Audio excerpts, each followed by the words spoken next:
दिल्ली की शिक्षा व्यवस्था का ढोल देश में बज रहा है और आम आदमी पार्टी की सरकार दिल्ली में बनते ही मुख्यमंत्री अरविंद केजरीवाल और शिक्षा मंत्री मनीष सिसोदिया ने शिक्षा के क्षेत्र में लाजवाब काम किया है।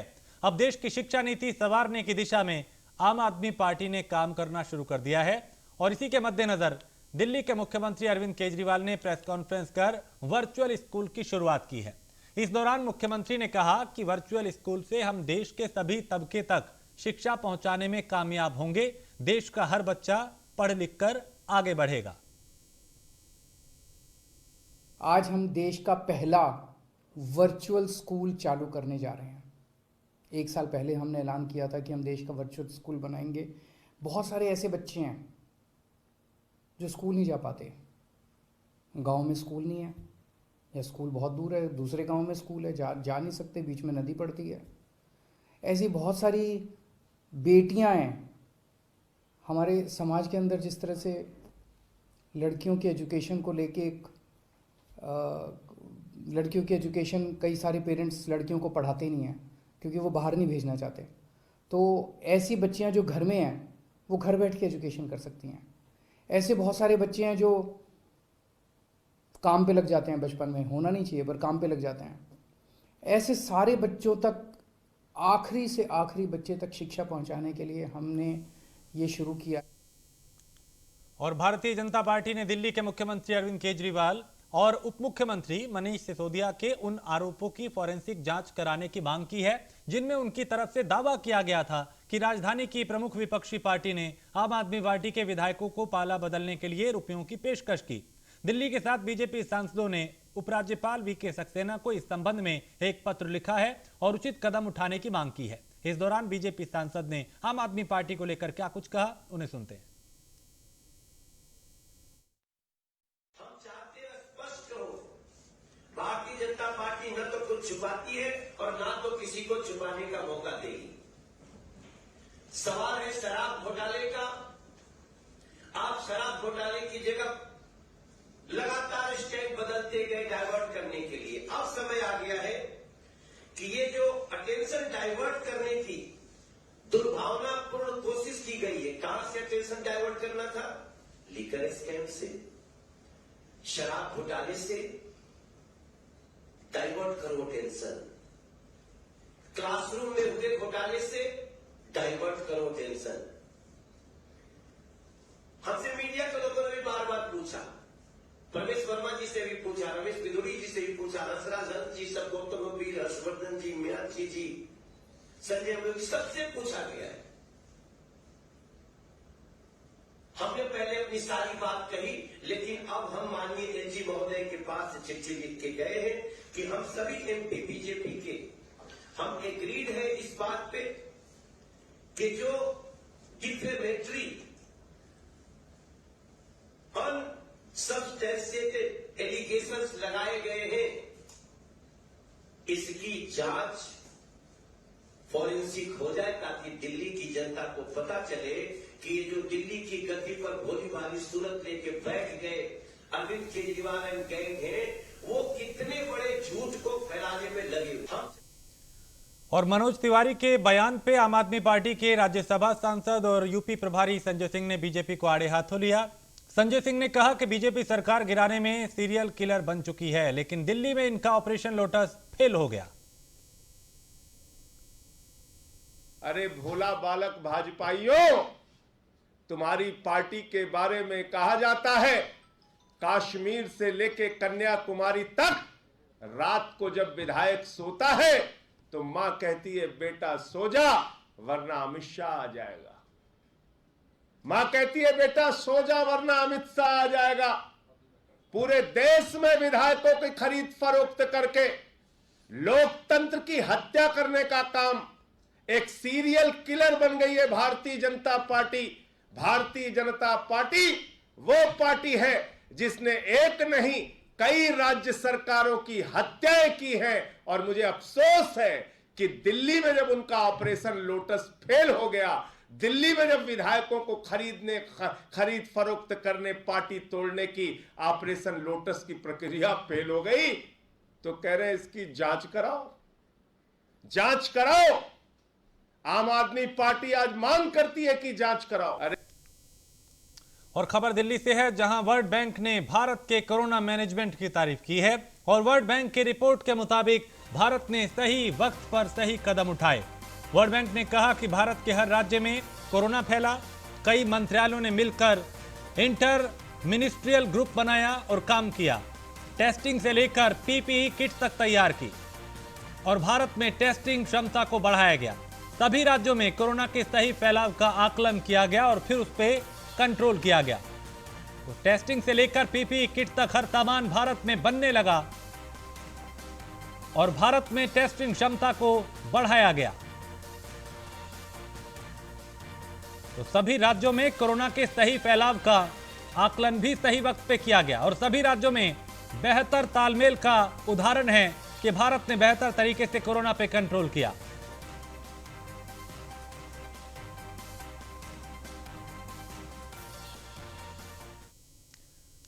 आम आदमी पार्टी की वरिष्ठ नेता और विधायक आतिशी ने प्रेस कॉन्फ्रेंस कर कहा कि पूरा देश आजादी की 75वीं सालगिरह मना रहा है। हम इस बात पे गर्व कर रहे हैं कि हमारे देश को आजाद हुए 75 साल हो गए और 75 साल से हमारे देश में लोकतंत्र कायम है। लेकिन आज भारत के लोकतंत्र को भारत की ही सत्तारूढ़ पार्टी बीजेपी से खतरा हो रहा है। बीजेपी की केंद्र और राज्य सरकारों में, यानी केंद्र में भी बीजेपी की सरकार है, राज्य में भी, और भाजपा जब किसी भी राज्य में चुनाव हार जाती है और दूसरी पार्टी की सरकार बन जाती है, तब बीजेपी का ऑपरेशन लोटस शुरू हो जाता है।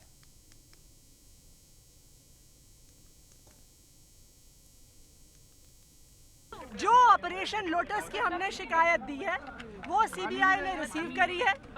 हमने सीबीआई को ये इन्वेस्टिगेट करने को कहा है कि देश भर में 277 विधायक भारतीय जनता पार्टी खरीद चुकी है।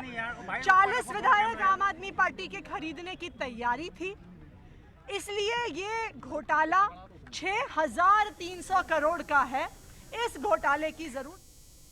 ऑपरेशन लोटस को लेकर आम आदमी पार्टी लगातार बीजेपी पर हमलावर है और इसी को लेकर आज आम आदमी पार्टी के तमाम नेता सीबीआई से मिलने पहुंचे, जहां उन्हें गेट के बाहर रोक दिया गया।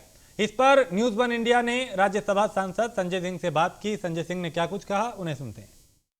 हमारे साथ बातचीत करने के लिए राज्यसभा सांसद संजय सिंह जी हैं, यहाँ पे बैठे हुए हैं। सर, क्या कुछ मांगे हैं आप लोगों की? देखिए, 277 विधायकों की खरीद में 6300 करोड़ का घोटाला हुआ है।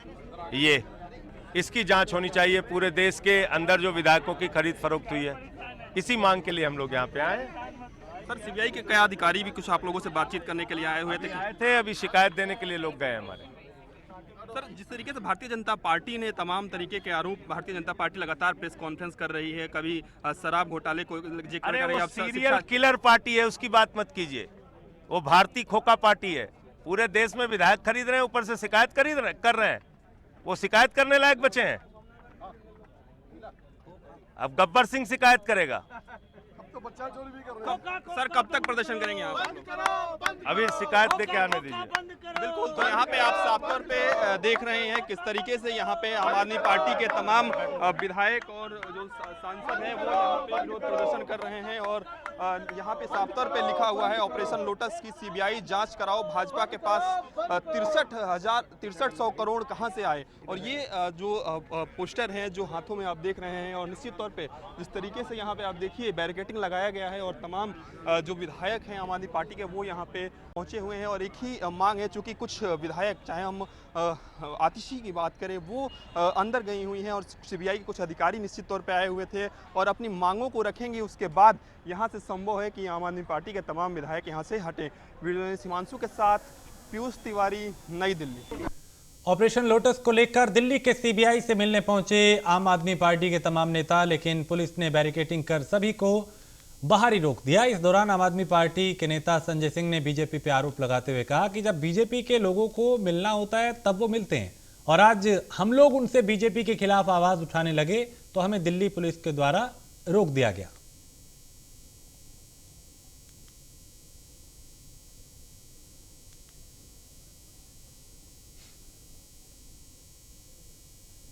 लेकर इनकी मांगे हैं, क्या क्या आपका बंद करो, बंद करो, बंद करो, बंद करो। देखिए, ये पूरा मामला ये है कि एक विधायक खरीद घोटाला पूरे देश में हुआ है।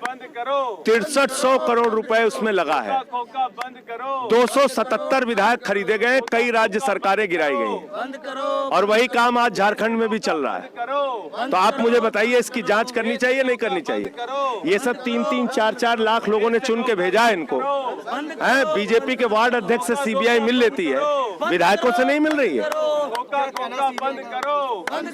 बीजेपी के इशारे पे काम कर रही है सीबीआई। साफ तौर पे संजय सिंह का कहना है कि बीजेपी के इशारों पे सीबीआई जो है काम करती हुई नजर आ रही है। जब तक सीबीआई उनको मिलने का मौका नहीं देगी, वो जो है भाजपा के जो लोग हैं उसके खिलाफ यहाँ पर प्रदर्शन करते हुए नजर आ रहे हैं। वीडियो जर्नलिस्ट के साथ मैं कमल किशोर, न्यूज़ 1 इंडिया, दिल्ली। हमारे साथ इस समय बात करने के लिए कस्तूरबा नगर के आप विधायक मदन लाल सर, क्या कहेंगे जो पूरे मामले में? देखिए, दिल्ली में जिस तरह का घटनाक्रम बीजेपी ने अंजाम करने की कोशिश की है कि हमारे 12 एमएलएस को 20-20 करोड़ देकर खरीदने की कोशिश की है, और ये लालच भी दिया है कि अगर वो और विधायक लाएंगे तो 5-5 करोड़ फालतू भी दिए जाएंगे।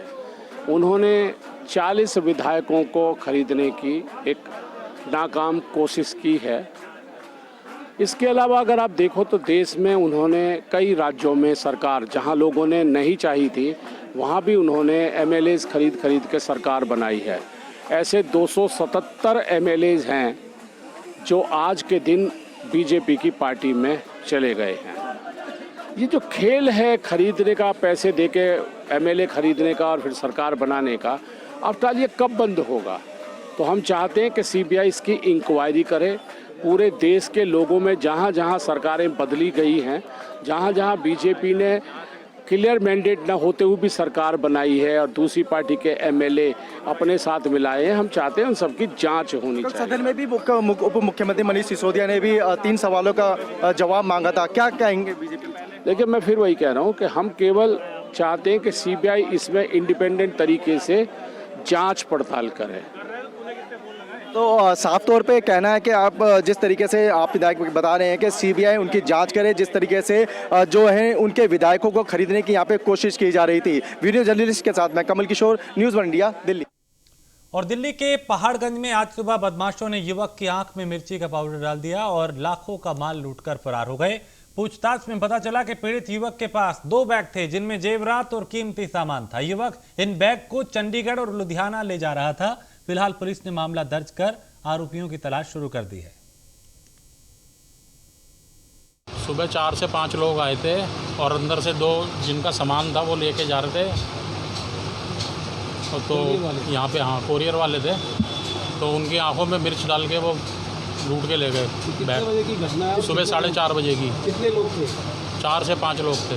4 से 5 किस चीज़ में आए थे? क्या किसी गाड़ी में आए थे, बड़ी गाड़ी में। आपको कब पता चला? मैं तो जब दुकान पे आया हूँ सुबह 9 बजे, मुझे तब पता चला।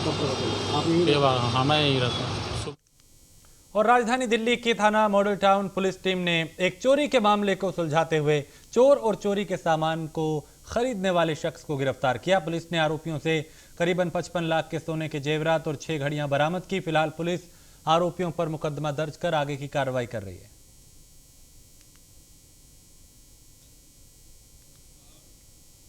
दिल्ली में पिछले साल लागू की गई नई शराब नीति का आज आखिरी दिन है और कल से यानी गुरुवार से दोबारा पुरानी शराब नीति लागू हो जाएगी, जिसके तहत सरकार के 4 विभाग ही शराब की बिक्री कर पाएंगे।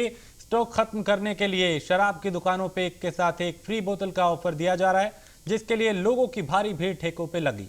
जगह जगह पुलिस और बाउंसर भी लगाए गए। बता दें कि नवंबर 2021 में दिल्ली सरकार ने नई शराब नीति लागू की थी, जिसे लेकर बीजेपी व कांग्रेस लगातार विरोध कर रही थी। सरकार की नई एक्साइज पॉलिसी का आज आखिरी दिन है। आप तस्वीरों में देख सकते हैं जिस तरह से जो शराब पॉलिसी लाई थी दिल्ली सरकार, जिसको लेकर पक्ष और विपक्ष आपस में टकरा रहे थे, आज उसी को लेकर जिस तरह से दिल्ली सरकार ने एक्साइज पॉलिसी को जो 1 महीने के लिए दोबारा से एक्सटेंड किया था, उसका आज आखिरी दिन है। आप तस्वीरों में देख सकते हैं जिस तरह से लोगों का तादाद लगी हुई है शराब के ठेकों पे शराब लेने के लिए। और यहाँ तस्वीरों में मैं दिखाना चाहूँगा कि 1 किलोमीटर से 1.5 किलोमीटर तक लंबा जाम भी लगा हुआ है। कहीं ना कहीं लोगों को भी आवाजाही में बहुत दिक्कतों का सामना करना पड़ रहा है। आप देख सकते हैं जिस तरह से यहाँ लोग हैं, एक के साथ एक फ्री की जिस तरह से स्कीम चल रही है उसको लेकर खास तौर से लोग यहाँ लाइनों में लगे हैं। आप देख सकते हैं स्टॉक की तरह लोग लेके जा रहे हैं। जिस तरह से जो दिल्ली सरकार की जो एक्साइज पॉलिसी थी उसको आज आखिरी दिन है, उसको लेकर कहीं ना कहीं जिस तरह से दिल्ली में जो शराब के ठेकों पे भीड़ लगी हुई है, कल से दिल्ली सरकार के जो नए सरकारी ठेके होंगे उनको अनुमति दे दी गई है। यानी कि 1 सितंबर से कल से दिल्ली सरकार के जो नए शराब के ठेके होंगे उन्हें अनुमति दे दी गई है, तो कल से वो चालू हो जाएंगे। News 1 India, Delhi. और दिल्ली के कॉन्स्टिट्यूशन क्लब ऑफ इंडिया में भारत देश के 17 राज्यों के ईसाई समाज से लगभग सभी संप्रदाय के धर्मगुरुओं से इकट्ठा होने का आग्रह किया गया था और इसी क्रम में करीब 200 से ज्यादा धर्मगुरुओं ने ऑल इंडिया मसीह मिलन समारोह में हिस्सा लिया। कार्यक्रम में राज्यसभा सांसद इमरान प्रतापगढ़ी ने मुख्य अतिथि के तौर पर शिरकत की। कांग्रेस नेता इमरान प्रतापगढ़ी ने कहा, देश इस वक्त बुरे दौर से गुजर रहा है। आज पूजा करते हुए चर्च और मस्जिद में इबादत करते वक्त एक भीड़ जो है वो भीड़ का झुंड आता है और कई तरह के विवाद होने लगते हैं। कांग्रेस जोड़ लो, क्यों नहीं जोड़ा उन्होंने, क्यों चले गए? कांग्रेस के इतने बड़े नेता थे, क्यों चले गए? उन्हें जोड़ना चाहिए था, अपनी जिम्मेदारी से भागे वो तो कह रहे कि सिक्योरिटी गार्ड की बात सुनते राहुल गांधी। मैं कहता हूँ उनकी क्यों नहीं सुनते थे, वो इतने बड़े नेता रहे हैं। कभी आप उनसे पूछिए कि आपकी क्यों नहीं सुनते? वो बोले 42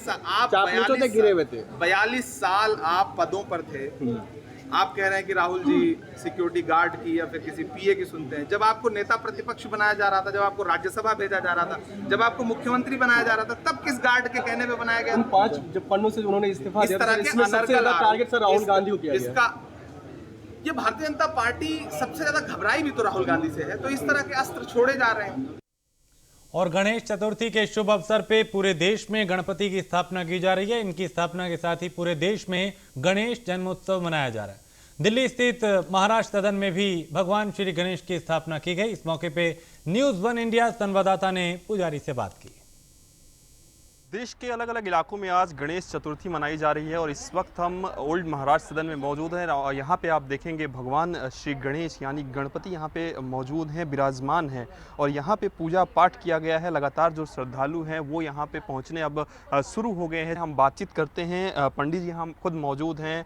पंडित जी बताइए, इस गणेश चतुर्थी का कितना महत्व है और कितने सालों बाद इसका संयोग बना है? ये हर साल रहता है संयोग। तो ऐसा है कि 2 साल पहले भी हम लोगों ने छोटे नंबर पे अंदर किया था, बट आज बाहर जो है हम 97 से कर रहे हैं यहाँ पे सदन में दिल्ली में। तो 2 साल अंदर किया था, इस बार जो है 2 साल बाद यहाँ पे किया है। तो भक्तों का बहुत अच्छा उत्साह है, बहुत खुश हैं। थोड़ा महत्व बताइए कि आज के दिन पूजा करने के लिए, आज के दिन गणेश चतुर्थी होती है ना, आज चतुर्थी के दिन बैठते हैं और अनंत चतुर्थी के दिन विसर्जन होता है। इसके अलावा अगर हम बात करें कितने दिनों तक ये चलता है, ये पूरा त्यौहार की तरह एक तरीके से मनाया जाता है? खासतौर पे अगर हम महाराष्ट्र की बात करें, हालांकि देश के अलग अलग इलाकों में इस त्यौहार को मनाया जाता है, गणेश चतुर्थी को मनाया जाता है, बप्पा हर घर में विराजमान होते हैं। खासतौर पर कितने दिनों तक ये चलता है? ये 10 दिन तक चलता है, कभी 11 दिन भी होता है किसी साल। इस साल 10 दिन का है। आज बैठे हैं, 9 तारीख को इनका विसर्जन होगा, अनंत चतुर्थी के दिन विसर्जन होता है। यहाँ पे श्रद्धालुओं को पहुँचने का जो सिलसिला है वो जारी है। काफ़ी उत्साह मनों में है, चूँकि 2 साल बाद कोरोना के काल के बाद कहीं ना कहीं भव्य तरीके से गणेश चतुर्थी का त्यौहार मनाया जा रहा है। वीडियो लेंस हिमांशु के साथ पीयूष तिवारी, नई दिल्ली।